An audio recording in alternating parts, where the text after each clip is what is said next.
Hey everybody, thanks for watching the VSO Gun Channel. We are down here at Big 3 East in Daytona Beach, Florida. You recognize this man, Michael Hassner, VP of Sales and Marketing from IWI USA. Talk to us a little bit about the state of the Galil, because we had a lot of banter on the internet about some things that went awry. Give us a recap. All right, well, I can tell you that the first Galils came into the United States and we shipped out to the market. And within about 6 weeks, we got a phone call one day. The guy wanted to know how did we get a 3-hole AK type receiver approved. We then realized the terrible mistake that had been made, because a 3-hole AK type receiver is by definition at ATF a machine gun receiver. We initiated a recall immediately. That recall is almost complete. The new 2-hole 7.62 by 39 down at ATF now for import approval. We should have that by the end of next week, and we will start shipping probably within 4 to 6 weeks. So it was a big mistake on our part, both the factories and ours here in the United States, for not discovering this sooner. But the recall's been gone very well. We've received all but just a handful now. We've refunded everybody their money, and at the end of the day, it's a 3-4 month hiccup in that program. That's pretty much the status of the recall now. Well, you know, stuff happens, but the important thing to note is that you guys picked up the phone and said, "Hey, this is a mess. This is a problem. We're going to take care of it." Right. There's a lot of chatter on the internet that usually surrounds these things, and people coming down really hard on ATF. But that rule has been in place for years, many, many years. It was our mistake. We discovered it. We notified ATF immediately, and the next morning started the recall.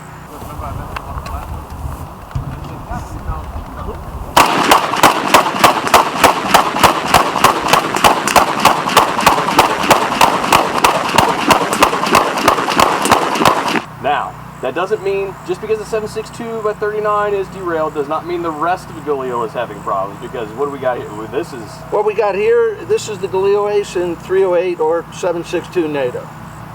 This was actually the gun that was originally approved, a 2-hole receiver, and we will be on track to start shipping these, we're hoping, by June. Sweet. Well, I'm looking forward to getting some trigger time on that thing, because that runs off. We're not doing any proprietary Galil stuff, I understand.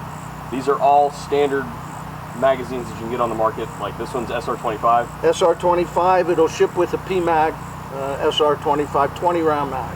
Sweet. Absolutely awesome. So we're looking forward to this. I won't get into too much more about it right now, but look for the 308 7.62 NATO by June. If all goes well, we'll have it then. Now, I had best be in the queue for one of these, because this excited me, because I got to shoot this select fire version of this, about a year ago now. We're just gonna go right for auto. X95 here in the United States, ready to go here pretty soon. Well, actually, we started shipping yesterday. Like that soon. So. The first black guns are out the door this week. This is the civilian version of the military's X95. The IDF has already moved on to this weapon in select fire. We're now having in the U.S. And shipping in black. 16.5-inch barrels just started. Flat dark earth, probably about 2-3 weeks out. OD green, probably about 2 months. Nice things about this gun, there's a lot of changes from Tavor. Out front, we've got a new tri-rail forearm with slide-on, slide-off rail covers. So you really got a quad out in front with the top rail. The charging handle on Tavor all the way out of here. Now we're in tight, closer to center mass. The Tavor-style trigger guard is now modular. If you don't like this big trigger guard, we've got a standard pistol grip with a standard trigger guard that'll be available aftermarket. Big change, the mag release has been moved to an AR type position. A lot of people that had some misgivings about Tavor were put off by our mag release that was back here. They're going to love this new AR position mag release that is ambidextrous all the time. Sounds good. Little lower profile in the bolt release. And this is the minimum legal length, 26 1/8 overall, 16.5-inch barrel. 16-inch barrel is what is required. We needed the 16.5 to get to the right overall length. That's how compact this gun is. It's pretty good when you can have extra barrel because you've got too little gun.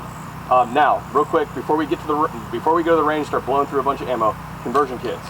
Conversion kits will be available both in 9mm and in 300 blackout. Oh, last but not least, I always forget this.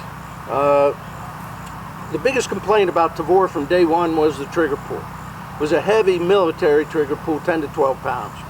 A lot of aftermarket guys made packs for everybody, and they've done very well with it, getting that down to 4.5 to 6 pounds. This gun has our own new improved trigger pack. It is coming in right between 4 and 6 pounds. That'll be standard in this gun. The nice news for all you Tavor owners, that new fire control pack is backwards compatible for Tavor and will be available soon in our web store for MSRP of $199. Sounds sweet. Michael, thank you very much for coming down to Big 3. My pleasure. Thank you very much for taking your time out and giving us a quick rundown on the state of IWI, especially the Galil and the X95. Now, let's go waste a bunch of Seekers ammo. Sounds good, Curtis. Thank you. Yeah.